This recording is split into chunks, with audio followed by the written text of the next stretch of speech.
Hello, this is Scott Jentz. Welcome to Sandbox Stories.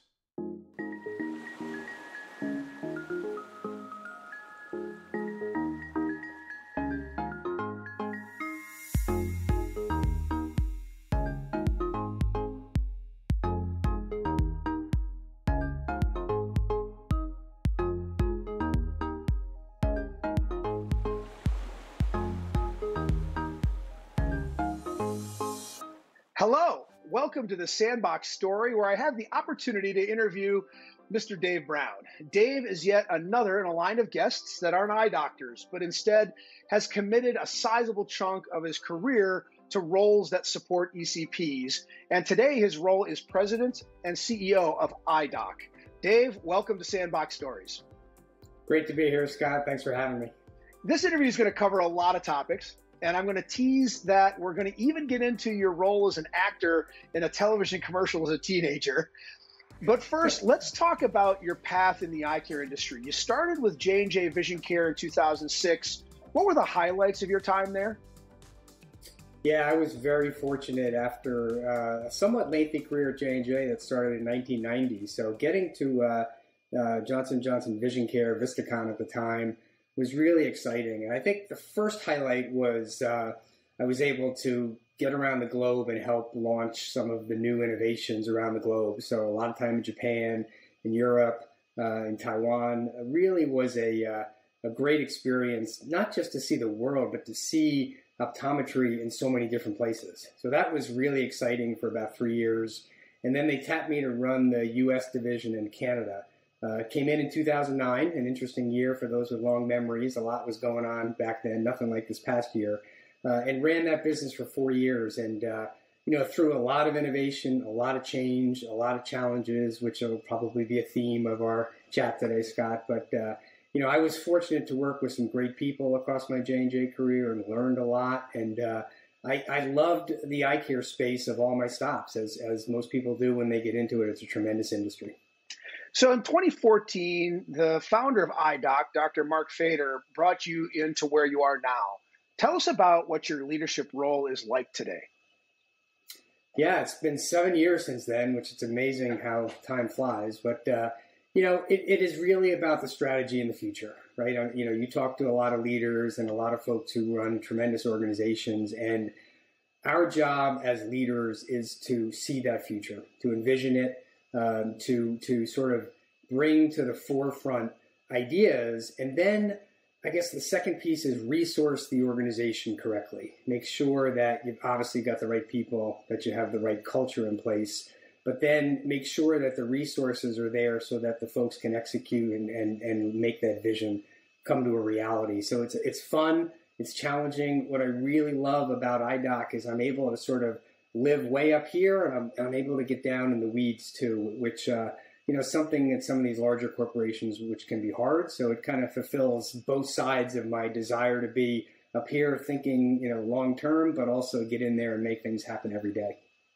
Do you depend on certain people in the organization that are optometrists or optometry industry experts to feed you, or is your time sort of down and in the industry enough that you really have been around it long enough, you have your own sense of what optometrists need and desire?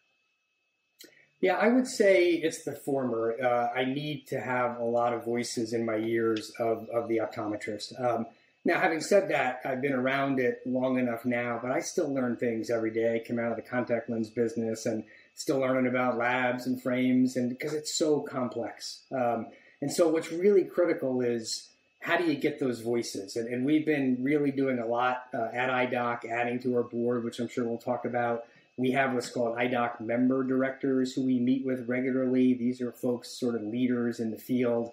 And I try to be on the phone as much as I can, go to meetings, of course, and listen to what the challenges are that they're facing and what they need from not just us, but our partners, from manufacturers, from whoever it might be. And that, back to your point about what is important in leading an organization, it is listening. And in this case, it's listening to the optometrists and he or she, their needs and what their wants are and how to help them succeed. So just as practices have gone through purchase by private equity, IDOC had gone through a couple of similar acquisitions. As you are in this partnership now, you can tell us about it, but what are the primary pro and con situations when you have an ownership model helping you guide your business? Yeah, thanks for that question. Yeah, I love this question because I came out of a Fortune 10 company, right, Johnson & Johnson, and then moved into IDOC, which at the time was owned by the Riverside Company, private equity, and now partner with Investors Management Corporation, which is a long-term investor. So, we could talk about J&J for as long as we wish, but I'll focus in on PE, really, Scott. Fascinating. What was great about Riverside was their business model is find founder-run companies, work with that founder, bring in leaders who understand business, and create a business that grows up, for lack of a better term. That's not to say what Dr. Fader did was amazing. IDOC founded 21 years ago now. So when we came in, it was about putting metrics in place and the people and the processes and how do you measure success.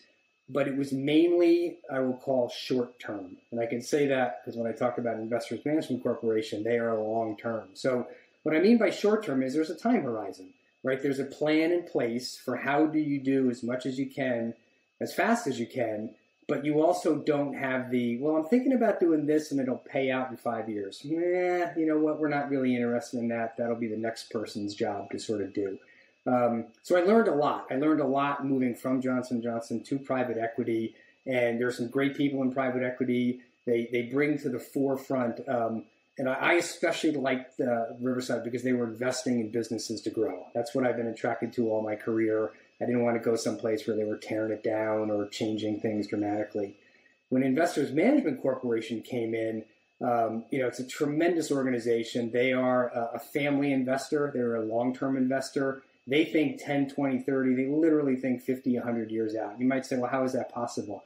What they're doing is they're thinking about decisions that you make today, how that can play out over the long run. And the long run can be as long as you want it to be. And so as CEO, it really changes how we think. It changes how we think about optometry. It changes how we can look at the next generation of optometrists coming in while meeting the needs of the current generation. It's very freeing, but as they say, just because they're long-term doesn't mean they're not impatient, right? We want results, we want growth, we want innovation. So I've been so fortunate in those sort of three very different careers and opportunities, and couldn't say enough about where we are today.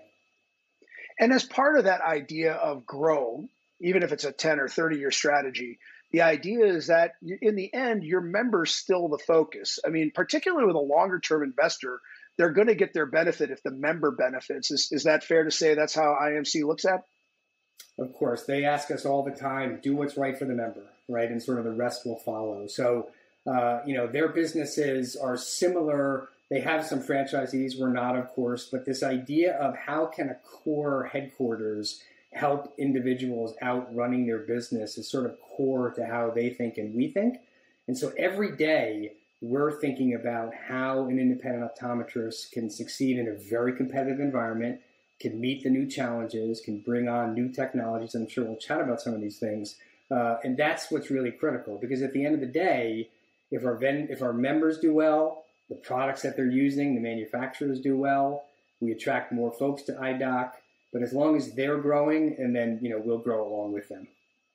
So I always ask pre-interview the question, what's a potential threat that you might see from your chair in the industry toward optometry? And I thought your reaction to the word threat was interesting. Can you share that reaction here?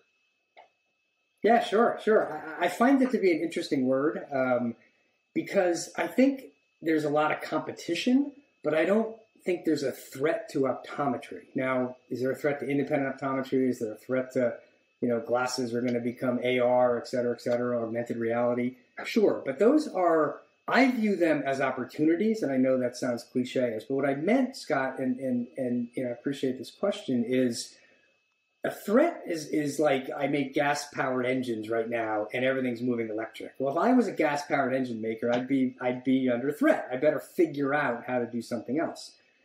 The industry we're in, healthcare, is fantastic. The eye care industry is fantastic. The demographics are amazing. The needs are incredible. The innovation's coming. And so for me, it's about how does an individual look at that landscape and determine how they want to compete.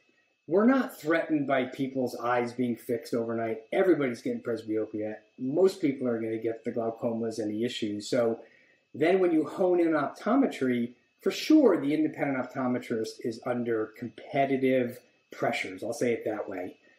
Not without opportunities to do things differently. Not without the ability to look and say, hey, I'm going to not only provide great vision care and correct vision, but I'm going to get into specialties and other things. So I hear the term a lot, threats, and sure, SWOT analyses and things like that. But I'd like to think of them as, first of all, it's a tremendous industry to be in. It constantly grows. It has amazing fundamentals. And so an optimist by nature, I look at those things and say, great, let's get to work. And how are we going to help people succeed?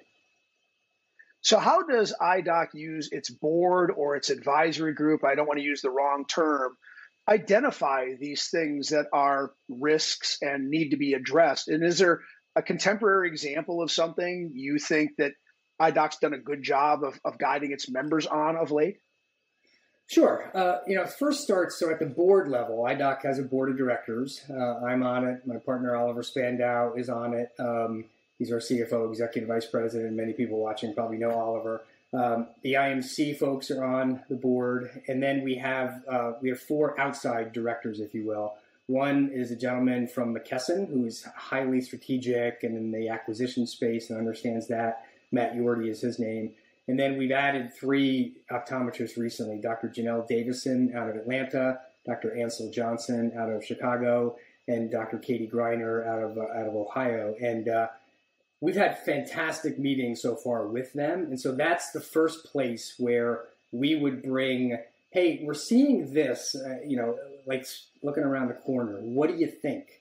And we'll hear from them, and we'll hear from the voice of their colleagues and the voice of things that they're seeing. And we're watching this or watching that, or the diabetes issue is usual, and what should we do there?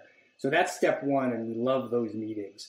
I think the next step, I mentioned the IDOC member directors, but it's really about our team at IDOC. Each member has an account manager that's dedicated to them. And so we're constantly talking with that team. What are you hearing? What issues are you facing? What are you looking at as a major concern? So one of the things we've done, and I'll speak a little bit about what we call IDOC Insider, Scott. And this is a really good example of the PE world versus a long-term investor. So we innovated with something called IDOC Select, and with IDOC Select, you would get GPN's Edge, and it measures share. And I won't go into all the details, but it's a really innovative program that came out in 2015. But today, IDOC pays for Edge in all the practices that are compatible and want to have Edge in their practice. And the reason we do that is because we believe metrics and knowledge about what's going on, I know you're a big believer in that, is critical for success. But it doesn't just stop there. We then have charts, and we send out monthly reports, and we have conversations about it, and we consult on it. So that's an example of where we went to IMC, and they said, what are you waiting for? This data is so powerful, this knowledge. And it helped us through the COVID situation. We're over 1,200 locations now, where we're reading weekly data on an aggregate level of what's going on in practices. So it's helpful to IDOC, it's helpful to our partners, but it's really helpful to the independent practice to succeed. And so that's an example of something we did, and then we talk about this, and we ask our members what they like about it, how we can improve it, and it's been a lot of fun watching that sort of just become reality. And Sandbox Stories doesn't just cover business, we cover people, and you are one of the many interesting people in our industry. And let's go way back. Your paternal grandfather lived in '99. He was part of World War I. Can you tell a couple interesting stories about his life? Sure, yeah. He, amazing guy, John Stanley Brown. He came over after the war, but in the war, as a young kid, I guess, he was worked with the horses and the horses that pulled the cannons. And so he used to tell me stories. A favorite of mine was they used to train the horses on the Salisbury Plains near Stonehenge. And literally, they were just able to go in and out of Stonehenge. And he would chuckle, and he'd be having his nightly whiskey, and he'd say, you know, some of these kids would carve their names in the stones. Like, Grandpa, did you do that? No, I'd chuckle. I didn't do that. So, it was just those types of stories. And then my favorite is his birthday is Armistice Day. So he was in the trenches on Armistice Day, and so he just remembers that greatly. And then he laughs about coming over to the U.S. because I guess they started taxing even the soldiers, and he said, I had enough of that, so he came over. And I got to know him because he lived to be 99. And I actually interviewed him back in the day. I have an interview with him in my digital, about a half hour long, and it's just wonderful to listen to his voice all these years later. So, I would say to anybody listening, if you have an elderly parent or a grandparent, get them on tape, ask them questions. You'll love it. Even if it's just a half hour, years from now, you look back on it, and it's a great memory. And he came from Scotland. Was he a Scot? Yeah, came from Scotland, and I've been over there. I had a wonderful trip to Edinburgh, played golf a little bit. Oldest daughter went to the University of St. Andrews, so I guess the roots go a little bit deep on Scotland. And you went to Colgate University for college, and then your roommate becomes this lifelong friend like so many of us do. But as you circuit through the United States, you end up living back in the same hometown as him now. And I guess I'm curious, can you give your sense of the importance of those kinds of friendships in life? They're unbelievable. They're just about everything. Anything you read about, Scott, is how do you connect with your social circle, and it takes hard work, right? And so Kevin Bryady is my friend. Met him in college, and he's lived in Ridgefield, Connecticut his whole life, and everybody knows Kevin. He's got 5 kids, coaches baseball, basketball, and when I came to IDOC, he said, "Well, you're going to live in Ridgefield," so we moved up here. And it was an incredible, just how that all happened. Best man at my wedding, and to be able to see him regularly. We work out a lot now together. When times are tough, he's a great guy to reach out to and talk to. So, those stories. But again, what you hit on is so critical. And I got a great friend of mine, lifelong friend from J&J back in the day. His mantra was, "You got to stay in touch."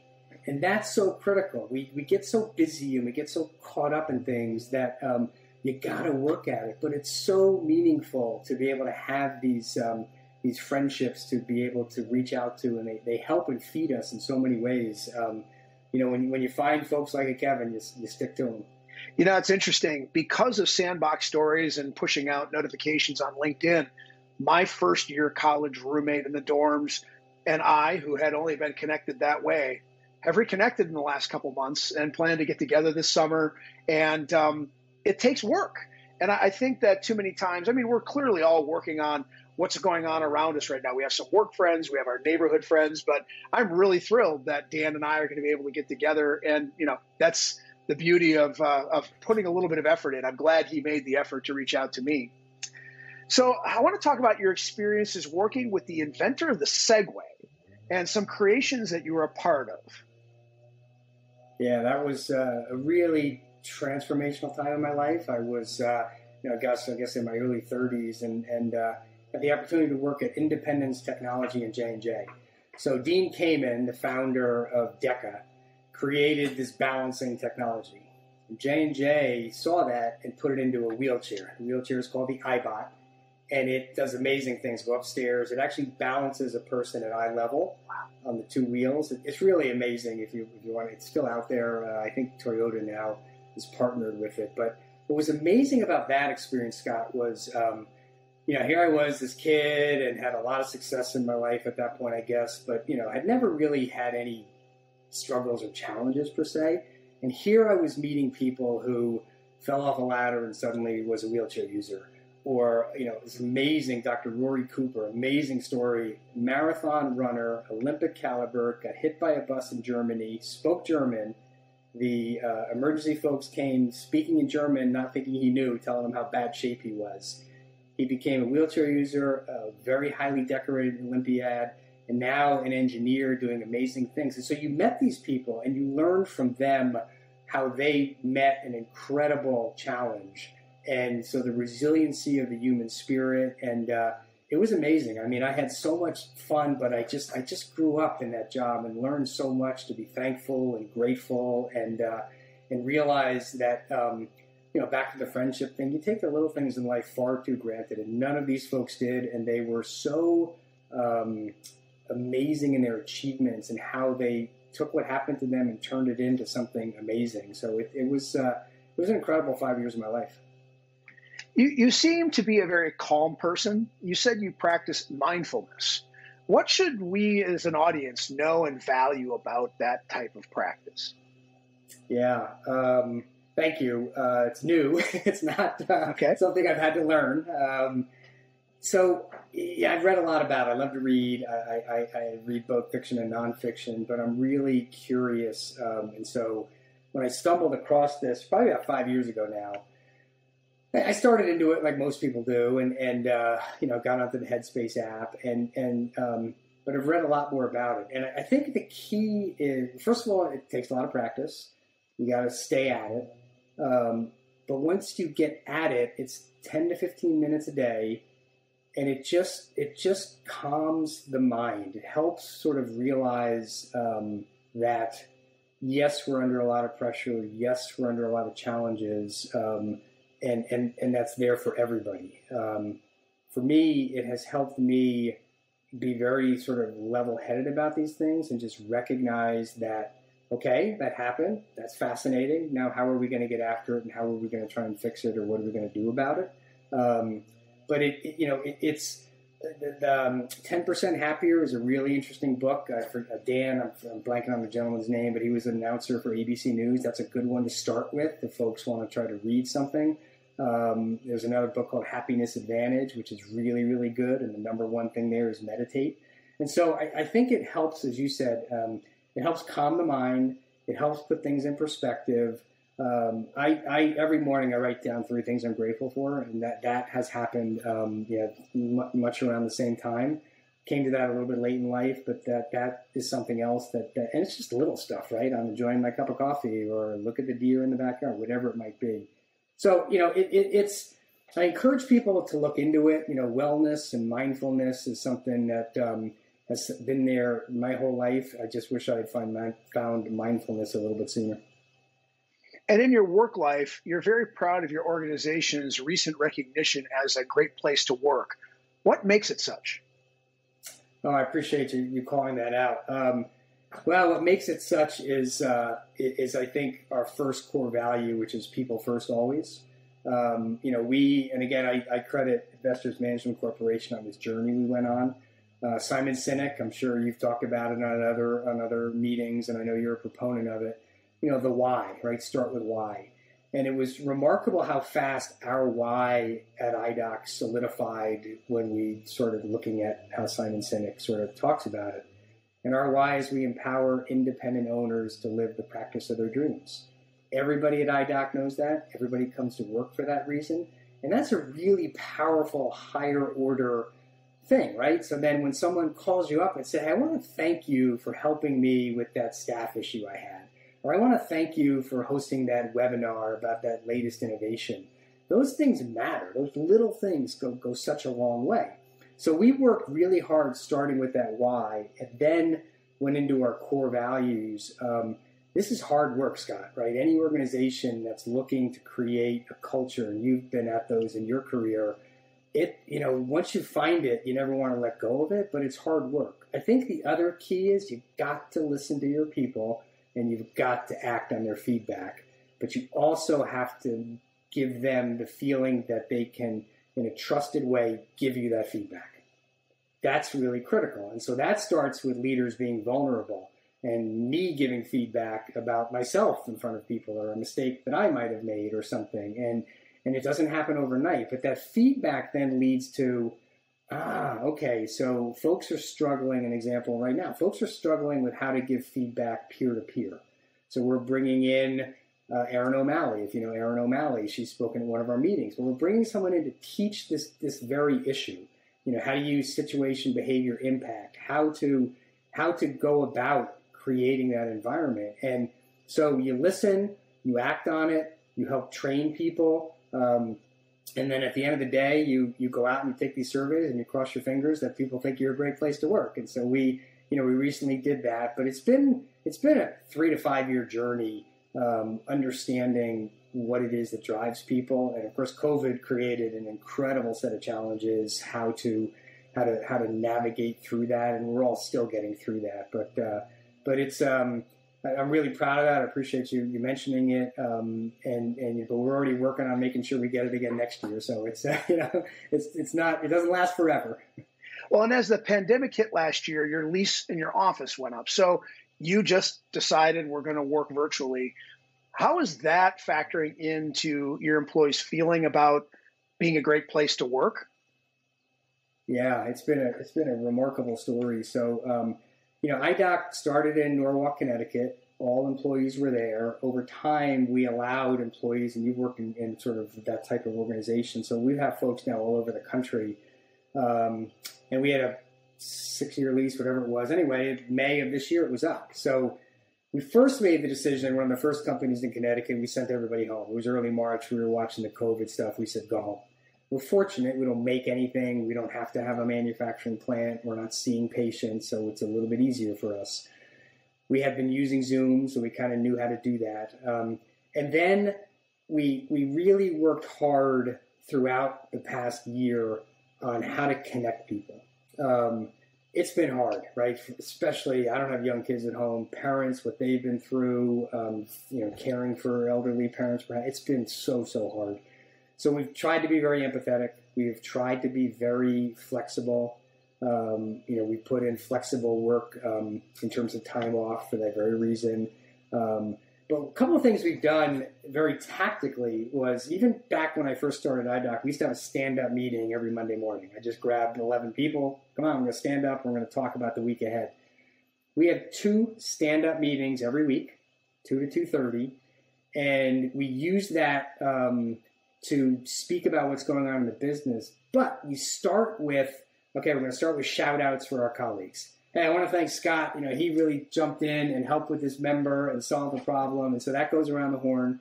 And then we added a little bit because of happiness advantage. What's going on good in your life? What happened that was positive? My kid just got an A in the paper, or my son got into this college, or whatever it might be. That's 10 minutes of the meeting, and it's so powerful. And so that connects people, which is hard to do in the Zoom world. And then we get on to sort of, updates and projects and things like that. So, those areas are just the little things that can go a long, long way. We're all hopeful to see each other soon. We're hopeful to, whether it be at an optometry meeting, finally see you and others again.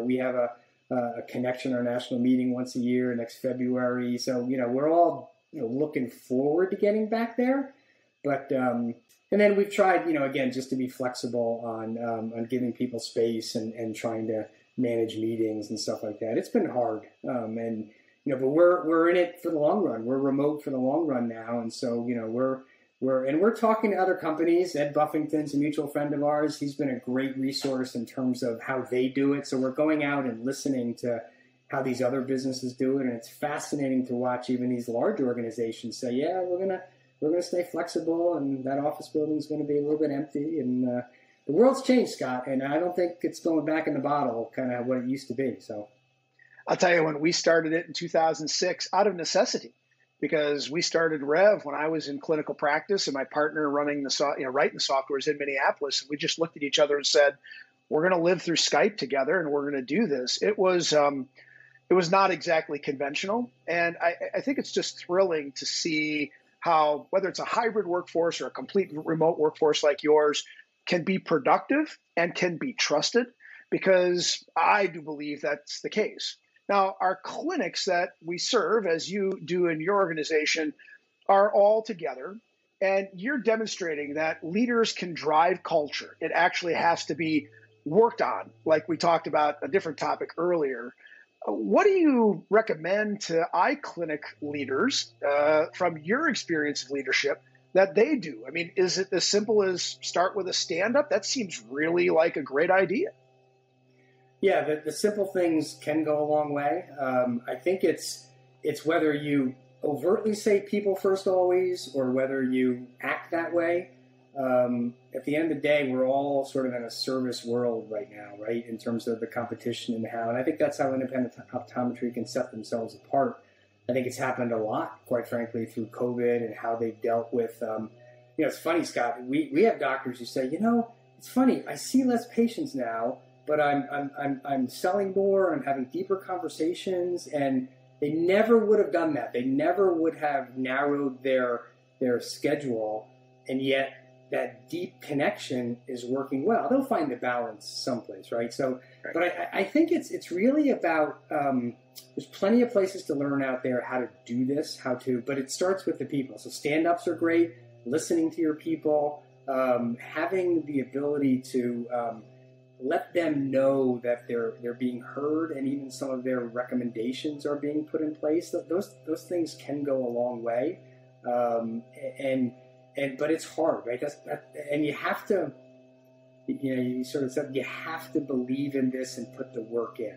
It can't happen. But I really feel that it starts with culture and the rest follows. If the culture's there, then the strategy happens. And if you don't get the strategy right, you change it. But if you've got the right people, and you know as well as I do, when you see a practice that is going great and you ask the doctor, they point to Jane, and they point to Bob, and they point to Sue, and they say, that's the reason why. And when you're surrounded by great people, the rest is kind of easy. And I'm going to echo for the audience the word used earlier, vulnerability, and the willingness that a leader has to demonstrate their vulnerability is absolutely critical. I mean, I just got done publishing a Sandbox Story perspective piece about it's okay to be wrong. And that is, I think, something that everyone should take from your words today is be willing to be in front, but also be willing to lead in a way that allows you to sometimes be wrong. Because when you can demonstrate your willingness to be wrong sometimes, your team will be willing to take chances. And most of the time they'll be right. And if they're wrong, they know that they're going to get hit as hard as you got hit. They're going to just learn from it. And that's really important. Yeah, look, I might even go so far as to say, and you'd be in a better position to answer this, but a doctor can be vulnerable too with a patient and say, look, that prescription didn't work. Let's try it again. Let's try a different lens. Let's try a different contact lens. Nobody's infallible. So, I think that goes a long way to sort of creating a trust that otherwise, wouldn't be there. If you said, well, the lab made a mistake, and so I'm going to just do this, right? That's not going to get you where you want to get to. So I think about working from home. It makes me ask about your family. Tell us about your family. Oh, thank you. Yeah. So we're very fortunate. So let's start with my wife, of course. We met at Colgate, so we've known each other for many, many years. And she's worked remotely as I bounced around all these different J&J jobs and stuff. She's in the financial services industry, and very talented on that front. And has struggled with me being home all the time. So that's a conversation for another day. But I'm sure a lot of folks are dealing with that in so many ways. It's just another COVID fallout where the patterns that you had set in life get upended, and how you deal with those changes, can be good and bad some days. So that's been a wonderful partnership. We're playing tennis together now, which is kind of fun. We're playing mixed doubles, and we're getting beat often, but it's a lot of fun nonetheless, and that's great. And then we've been fortunate to have two great daughters. I'll start with Danielle. She's our youngest, just about to graduate from Villanova University.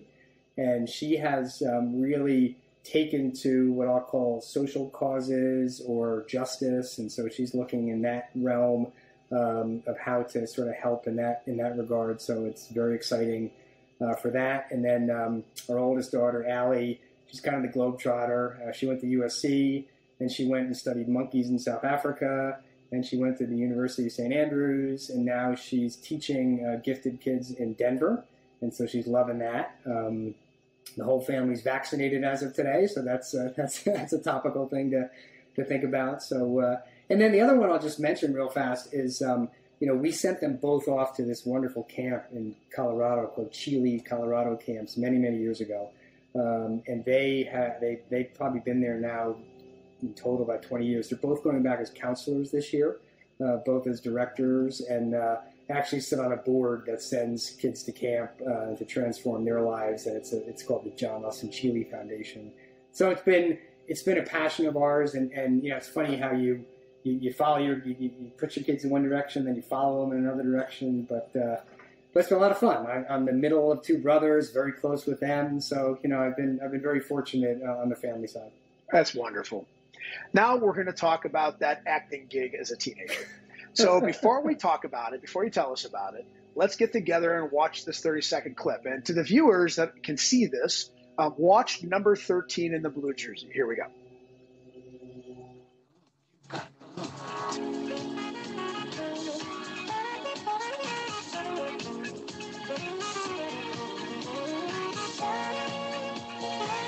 You want to make the moves, you got to get the look. Jordache has the fit that's right. Get the moves with the Pearl basketball shoe from Jordache. Available at fine stores. Jordache look. All right. So that is a classic 1980s video. Tell us how this came to be. Oh, gosh. So I was playing basketball at Ramapo High School. It was Christmas time. There was a cheerleader whose dad worked at Saatchi & Saatchi. They wanted to do a commercial for Jordache sneakers. And so they came in Friday. It was a rush deal. We played basketball a little bit Friday. And then Saturday, I walk into the gym. My dad drops me off. I walk in unsuspecting. They pull me over and they said, "Hey, we want you in the commercial." And what do you mean? We want you to... Okay. I didn't know any better, 17-year-old kid. So I signed some piece of paper and next thing you know, we're shooting the commercial, and it was an all-day affair. Obviously, got to meet Earl Monroe, which was great, and I played basketball at the school, of course, so that was, I guess, partly why. And it was a hoot, but the after story is even funnier because now I'm going to age myself. 1980, there's no VCRs, there's nothing. So we'd be at home. And someone would yell, "Hey, your commercial's on!" So I'd race to the other room and catch the end of it. So and it only ran for maybe about a month. Jordache sneakers never made it. I never made it. That was the beginning and end of my acting career. But it was a ton of fun. And then years later, I was at Johnson & Johnson, and I was like, I wonder if anybody has that video of. So I called the agency, Saatchi, ironically. They sent it over.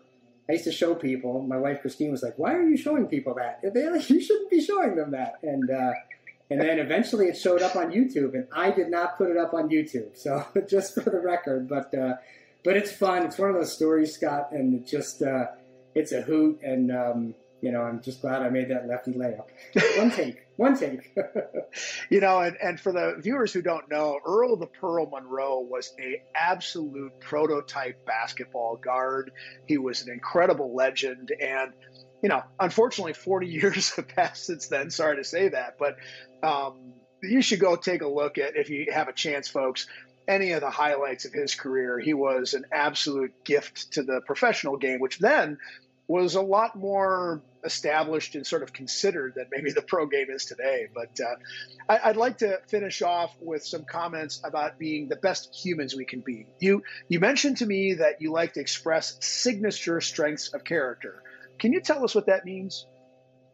Sure. Yeah. It actually came out of the Happiness Advantage, and it's a Sean Acor is the author, and you can take a test. And it really hones in on your character strengths. How do you use things in your own worldview, if you will, and how you can use them to your advantage. So, for me, humor, creativity, optimism, those are sort of top of the chain, if you will. And so, I sort of knew that to some degree. I like to write. I like to read. I was an announcer in football in college. I just like to do a lot of these different types of things. I think the other key, though, is you're not strong at everything. So as a leader, you better make sure you have that realist on your team, or you better make sure you have that person just, "Hey, Dave, wait 1 second. Did you think about this?" Right? Or you need to have that leader. And I'm very, very fortunate to be surrounded by those leaders at IDOC. But those signature strengths of character, they're critical. And, the other thing, Scott, back on culture, we want people to come to IDOC and be who they are. And you don't, if you come in and you're trying to be something else, you won't be successful. So, I encourage people to, however you go about it, figure out what you're really good at, play to those strengths, honor those strengths, and I'm sure they'll stead you well throughout your life. And that authenticity leads to the other question, which is your organization's made some commitments to diversity, equity, and inclusion. And I think for us to be authentic, we have to start by listening to those that have not been equally treated over time. Can you just give a little insight to the audience about how you've driven down that path? Sure, yeah. Well, it started personally first, right? It started with a journey, that started last year with what happened, to George Floyd, and we're going through that again right now with the trial. And so that caused me and many folks across America to really look into what's really going on here. And, as a white man, I had a lot to learn, white privilege. And so I went on a journey. I've read a lot of podcasts, a lot of things to really understand, just my journey. Once I learned that, I then realized, wow, there's just so much here, right? So I then went out looking for different resources and places. So I'll just hit on a couple real fast. One of the companies with an IMC sent me to something called CEO Action. And CEO Action is a group of CEOs, there's about 1,500 now, who take a pledge to talk about training in the workforce on unconscious bias, to share things that work and things that don't work, to put a diversity plan in place, to bring it to the board. That has been something that we're acting on and doing a lot of work on. We reached out to some of the, I will call them experts, if you will, the visionaries. So we're working very closely with Dr. Adam Ramsey and Dr. Daryl Glover, Diversity Perspective. Again, tremendous to hear their viewpoint and point of view.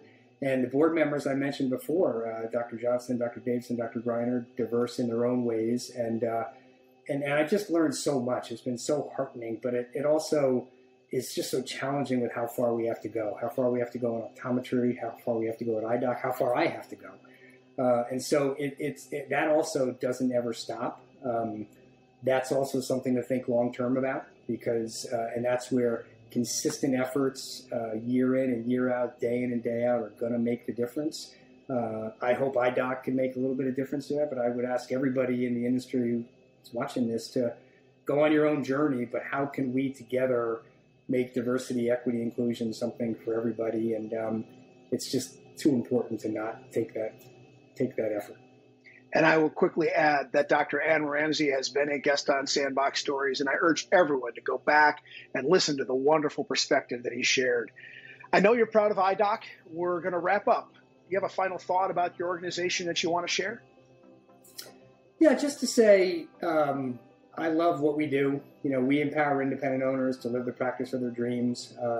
Innovation is critical. I could list a lot of them. It's what I love to do. But I won't do that, Scott. Just come and check us out. Look at our innovation. We're always doing something new and different. We're always trying to meet the needs to empower those dreams. And if you have any questions, you can reach out to me. I'm sure there'll be ways to find me from this. But no, it's been I've loved every minute of my 7 years and can't wait to do a lot more and lead the organization and lead the people. But this has been a lot of fun. I appreciate you reaching out to me and asking the great questions and being able to share a little bit of my life. I've been very fortunate, Scott, very, very grateful for everything that's come my way and can't wait to see what the future brings. Well, thank you for bringing this really long-term thinking to this conversation. I think that the optometry audience needs to absorb some of that and live it. And I'm really glad for you having taken the opportunity to talk with us today and share your many stories. I appreciate it much. Thank you. Have a great day. And to the audience, thanks for attending and listening to Dave Brown's many stories. Until my next Sandbox story, be great at all you do.